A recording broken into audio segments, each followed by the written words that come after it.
Assalamualaikum warahmatullahi wabarakatuh.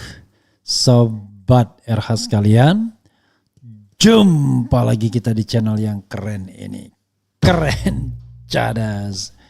Ya Sobat RH sekalian, kita bahas video atau berita yang menarik ini ya.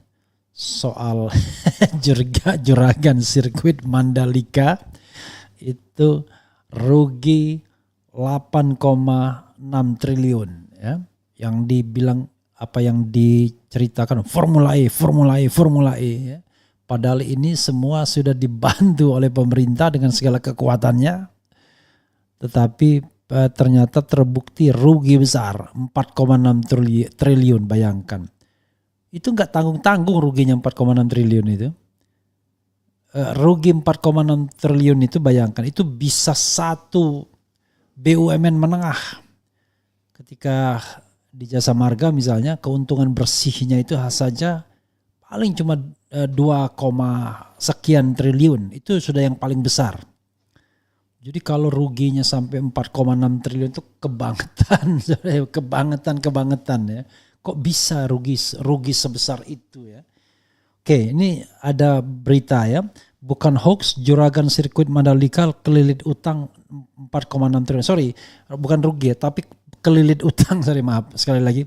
Kelilit utang ya. 4,6 triliun. Kemudian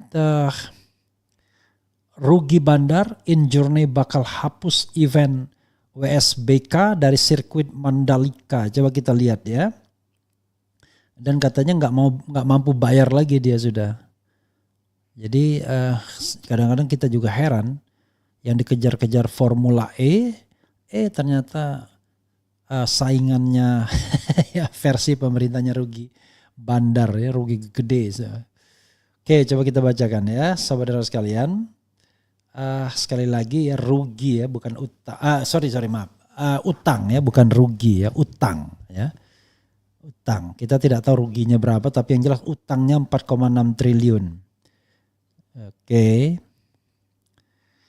Bukan hoax, juragan sirkuit Mandalika kelilit utang 4,6 triliun. Beberapa hari yang lalu dia ada tagihan rumah sakit di mana gitu juga sekian besar juga. Oke. Ibarat pepatah tak ada pesta yang tak usai, begitulah gambaran nasib pengelola sirkuit Mandalika di Nusa Tenggara Barat NTB. Usai gegap gempita keberhasilan MotoGP dan World Superbike, kini terseok-seok menanggung utang hingga 4,6 triliun. Kok bisa? Holding BUMN pariwisata InJourney melalui PT Pengembangan Pariwisata Indonesia atau Indonesia Tourism Development Corporation (ITDC) tengah menanggung utang 4,6 triliun dari proyek sirkuit Mandalika. Direktur Utama InJourney, Doni Oskaria, menjelaskan utang tersebut terbagi dalam 2 termin pembayaran ya. Kewajiban pembayaran jangka pendek short term yang harus menyediakan dana hingga 1,2 triliun, belum lagi kewajiban jangka panjang long term mencapai 3,4 triliun. Terus terang saya tidak bisa selesaikan kewajiban yang short term. Ini diantaranya untuk bayar pembangunan grandstand, VIP village, sama kebutuhan modal kerja saat penyelenggaraan event, kata Doni yang dikutip saat RDP dengan Komisi 6 DPR Rabu kemarin. Doni memaparkan satu-satunya untuk menyelesaikan kewajiban jangka pendek ini, dirinya mengajukan penyertaan modal negara, lagi-lagi PMN, sebesar 1,05 triliun untuk ITDC. Sedangkan kewajiban jangka panjang yang sebesar 3,4 triliun, Doni memaparkan sejumlah strategi.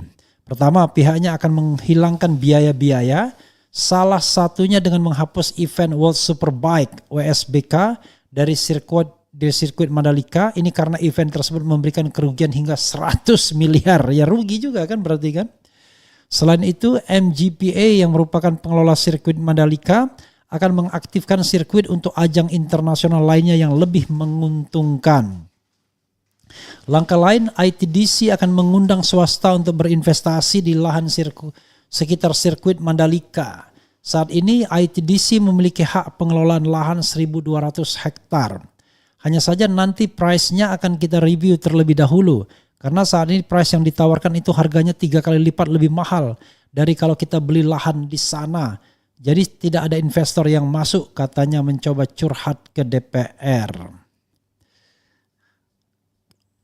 Ya, itu kebanggaannya kekuasaan ya. Bayangkan ya. Padahal yang namanya Formula E sama, membangun yang baru juga, tapi kok bisa lebih efektif ya, bisa lebih baik, bagaimana ya?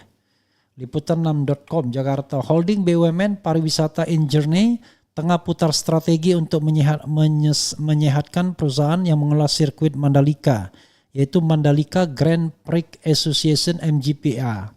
MGPA saat ini disebut-sebut tengah menelan kerugian dari pengelolaan sirkuit Mandalika. Sirkuit Mandalika sendiri tahun ini kembali menjadi tuan rumah ajang balapan internasional bergengsi yaitu World Superbike dan MotoGP. Hanya saja event besar itu ternyata tidak banyak membantu MGPA untuk mendapat keuntungan. Direktur utama InJourney Doni Oskaria menjelaskan untuk meminimalisir kerugian, dirinya tengah mengusulkan untuk mundur dari tuan rumah WSBK tahun depan. Dengan menghapus WSBK dari event tahunan di sirkuit Mandalika, Doni menyebut mampu mengurangi kos yang timbul mencapai 100 miliar. MotoGP juga rugi. Begitu juga dengan event MotoGP, kata Doni, ajang balapan bergengsi dunia itu ternyata menimbulkan gap antara pemasukan dan biaya operasional sekitar 50 miliar. Hanya saja kalau untuk MotoGP ini kita bisa masih menutupi dengan mencari sponsor, kita optimalkan, tegas dia. Menteri Pariwisata dan Ekonomi Kreatif Manprakrab Sandiaga Uno menargetkan MotoGP 2023 yang digelar di sirkuit Mandalika, Lombok bisa menggenjot kunjungan wisatawan asing ke Indonesia. Direncanakan pelaksanaan balap MotoGP 2023 di Mandalika berlangsung pada akhir Oktober 2023. Target tahun lalu 10%, tahun ini bisa naik 15-17% dari total 200.000 tiket selama 3 hari dapat datang dari luar negeri, kata Sandi dalam jumpa pers seusai peluncuran memperkenalkan Gresini Racing, penggemar MotoGP di Indonesia di Jakarta Senin 6 Februari 2023. Oke, udah lama ya. Oke. Ya, sahabat sekalian, ini berita sebelumnya ya. Yang jelas ini berita kemarin ya. Rugi MotoGP sirkuit, pengelola sirkuit Mandalika yang membuat 2 event yaitu MotoGP dan Superbike. Padahal kita tahu bahwa event ini betul-betul dibanggakan pemerintah, presiden turun tangan, para pembalap motornya diterima oleh presiden. Tapi ternyata rugi. Ya, kita juga heran ya kenapa bisa rugi begitu ya. Padahal ada dukungan sponsor. Kalau soal sirkuit baru bangun ya sama, di Ancol juga baru bangun Formula E. Di mana soalnya ya? Jadi kalau keuangan Formula E saya nggak terlalu paham, tapi yang jelas ini kan utangnya nggak tanggung-tanggung 4,6 triliun. Jadi kalau ada pembanding dengan Formula E-nya ya silakan bandingkan. Tetapi ketika Formula E sudah diselenggarakan untuk kedua kalinya setahun ini, itu kan menunjukkan lebih reliable ya pilihan Anies Baswedan untuk menyelenggarakan Formula E itu yang ditentang oleh semua orang yang jelas. Bahkan tadinya rencana menggunakan jalan di Jakarta yaitu di sekitar Monas akhirnya ditolak karena dianggap goncangannya akan mengganggu tidur istana presiden. Ganggu istana presiden ya. Keamanan ya masuk akal. Akhirnya dorong ke sirkuit Ancol sana, di Ancol sana, dan kemudian malah bisa lebih menjamin sustainability ya dengan membangun sirkuit yang baru tersebut. Itu yang harus kita catat, kok bisa ya begitu ya. Oke, sobat era sekalian, ya itulah ya. Kalau kita bicara sesuatu yang objektif itu akan ketahuan dengan sendirinya mana loyang mana emasnya.